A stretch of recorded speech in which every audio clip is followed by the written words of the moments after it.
Today's story starts with Mom messing up, shattering the plate. Dad warns of bad luck. The girl senses trouble. The doorbell rings urgently. As the door opens, she faints, with wounds like from a recent brawl. Next day, she explains, her senior took a huge loan for Mom's treatment.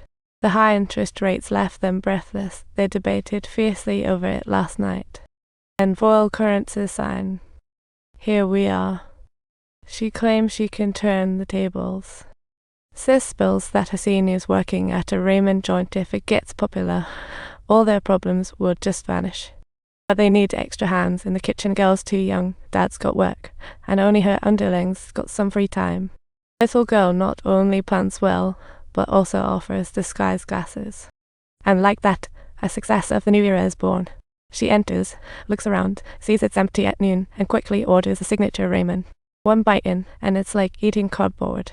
She pretends to be all-important, surveys the place, and notices the equipment is top-notch hands over. She says she owns a trendy ramen shop and is her friend's uncle, proposing to make this place an influencer haven. The girl eagerly agrees. But it's not that simple. Her underling chimes in it'll only cost 300 yen, and first things first, they need a catchy name. The current one, Ascend, is about as appealing as wet cardboard. The girl tries to explain, but her underling cuts her off. This bizarre name didn't send sales soaring, it simply took a new name rolls out, and while watching the ramen-making process, the girl notices they are seriously brewing broth with bones talk about overdoing the seasoning. It raises costs. She stops her immediately, suggesting a veggie seasoning pack to cut unnecessary expenses. Revamped ramen debuts. The underling loves it after one bite. Sis bursts in during discussion, resenting others' work while she idles. Even if she doesn't get paid, she wants in. The underlings touched who knew this heartless girl had a soft side. The three of them whip up a hilariously odd sign. Looks ridiculous, but hey, it'll do for the grand opening. Next step, she recruits a film crew to. All the underling has to do is sit for an interview.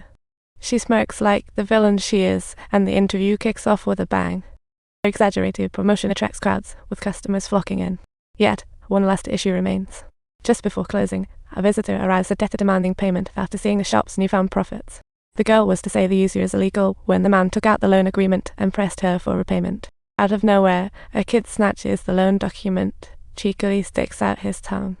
The man's furious and wants to punish this little rascal.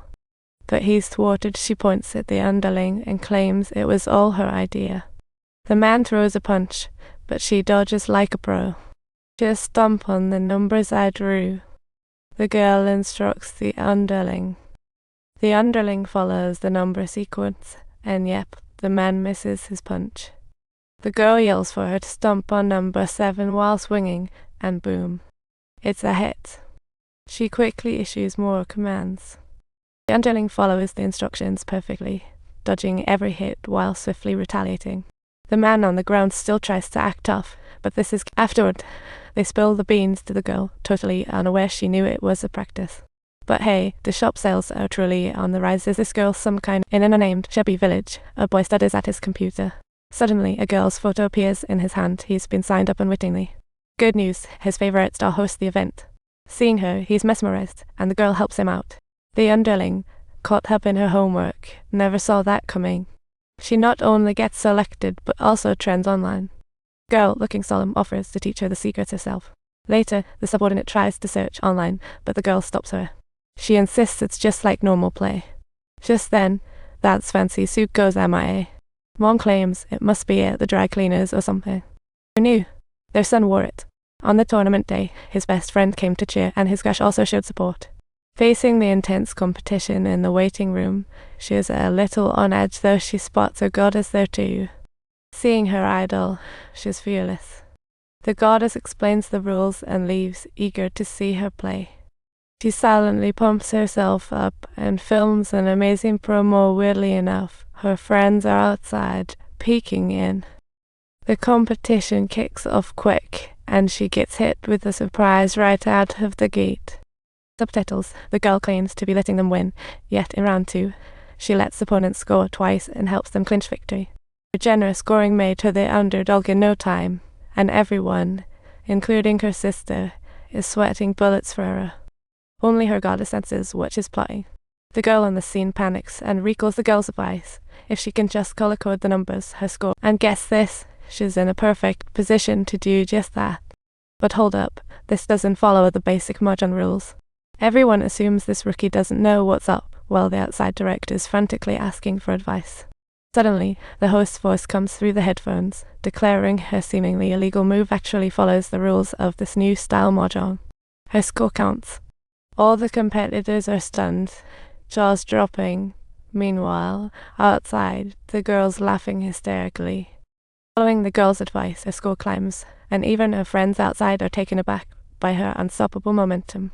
With the guidance of the girl, she surges ahead triumphantly in the competition, ultimately turning from last place into the champion. Though awarded by the goddess, other competitors grumble. Meanwhile, her underling, hiding behind a chair, is praised. Though the tricks she used were gifted by Pearl, the goddess invites her to the celebration party for some deeper networking. In that moment, she remembers a wise saying from history. Facing this woman's bold advances, despite her rapid defeat, she finds the courage she brushes it off with some excuse and casually enjoys the moment. But as she seems ready to leave, she waves for her bodyguard to catch her. While fleeing, Dad's suit loses a sleeve. She escapes, eager to show off. But alas, she discovers the man's already vanished. This messy guy hasn't stepped outside since losing his wife. That day, the daughter hoped to drag her dad outside to pay respects, but he masterfully dodged the idea. Unable to stand it anymore, she storms at the library. After hearing the daughter's story, the underling slams her head on the table. She wasn't there to meet her. The girl beside her asks if she's not going to do something about it. There are only 11 days left until her prophecy comes. The little girl yanks her up, insisting she takes action. So she presses the doorbell at her father-in-law's place and awkwardly asks if he wants to join her for some grave cleaning, but only to be greeted with a flat-out refusal.